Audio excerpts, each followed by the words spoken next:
I'm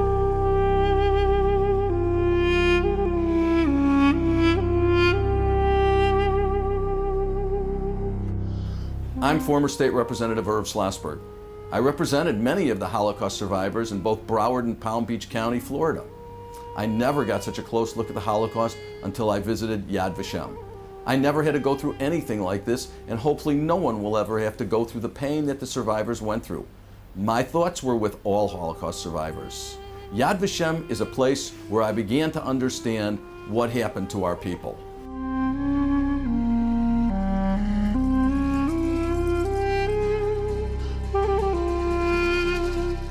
Sarah, tell us, what's YAD Vashem all about? Yad is memorial, and Shem is name. So Yad Vashem is basically a memorial for the names of all these victims that perished during the Holocaust. It was established on behalf of the entire Jewish people, and it is a center of Holocaust commemoration and education. And it is addressing Jews and non-Jews alike all over the world.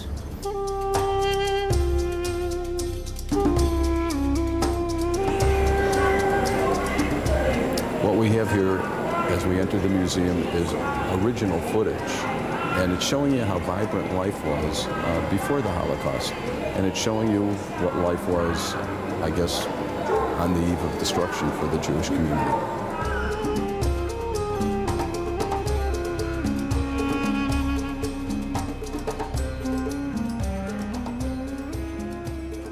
This is our second stop.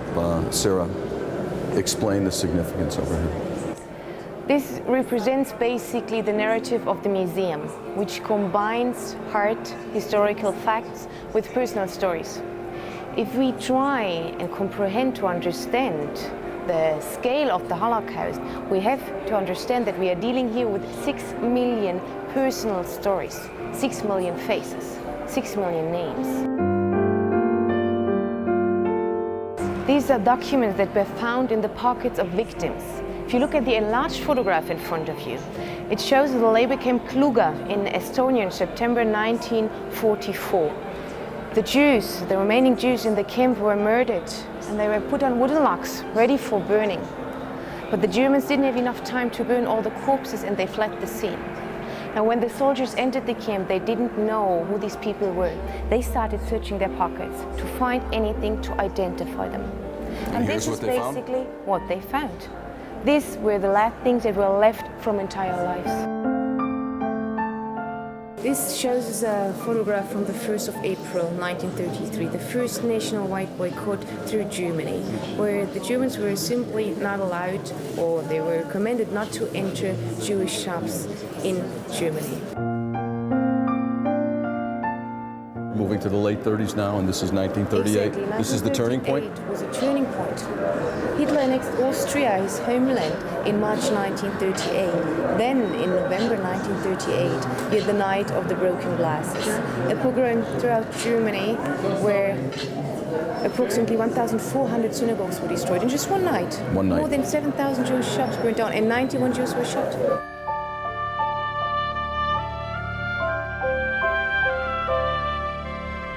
The final solution to the Jewish problem was formulated by the Nazis in 1942 in the Wannsee Conference. Well, we see here all countries of Europe enlisted. Under A, already invaded countries, under B, to be invaded countries.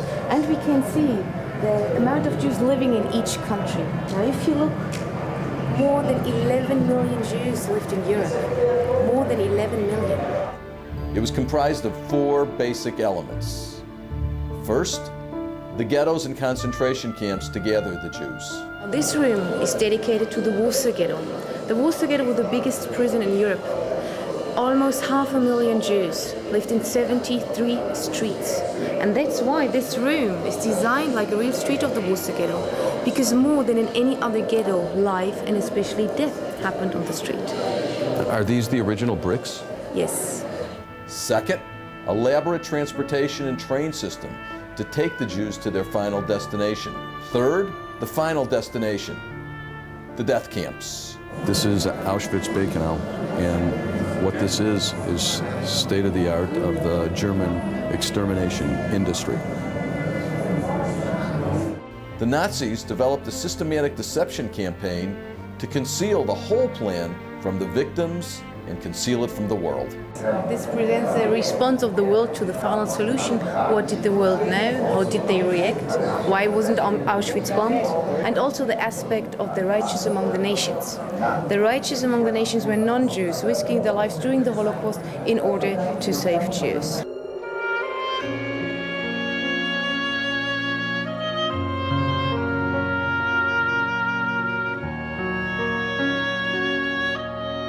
So we're in the Hall of the Names now, and why don't you give us the significance, Sarah? Here, Yad Vashem is collecting the names of victims. If you look around, you can see folders. They have pages of testimony inside.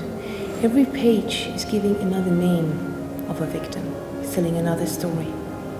If you look up, you can see 600 pictures of Holocaust victims. But these are just 600 faces out of 6 million. Yad Vashem found up until today approximately 3 million names of victims. Of course, Yad Vashem is still looking for more names, but unfortunately we will never find all the names. What are the lessons? Well, the lessons are different lessons for different people. What did I come out with? Well, I came out with the message, never again. I also came out with feeling that the state of Israel must be very strong.